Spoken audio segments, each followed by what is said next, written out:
اگر سب کچھ ختم بھی ہو جائے تو بھی اللہ تعالیٰ کی ذات سے کبھی بھی نا امید نہ ہوں، کیونکہ اگر ایک راستہ بند ہوتا ہے تو اللہ عز و جل کئی راستے کھول بھی دیتا ہے، کیونکہ مشکل کتنی ہی بڑی کیوں نہ ہو وہ اللہ سے بڑی کبھی ہو ہی نہیں سکتی۔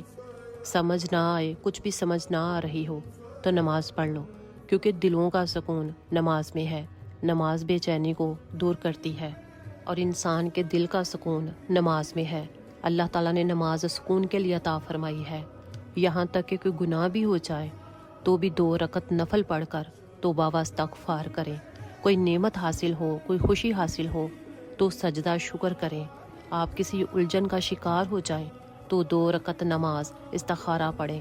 اللہ کو راضی کرنے کے لیے اپنے دل میں عاجزی پیدا کریں اور نماز تہجد پڑھیں۔ اور اگر آپ کو مصیبت پر مصیبت آتی رہے، پریشانی آتی رہے، تو آپ صدقہ خیرات کریں، اللہ کی راہ پر خرچ کریں، کیونکہ صدقہ اور خیرات بہت ساری پریشانیوں کو ختم کر دیتا ہے اور اللہ تعالیٰ رزق کے دروازے کھول دیتا ہے۔ اور اگر کوئی حاجت پوری نہ ہو رہی ہو، کوئی دعا قبول نہ ہو رہی ہو، تو نماز تہجد پڑھ کر اللہ سے مانگے۔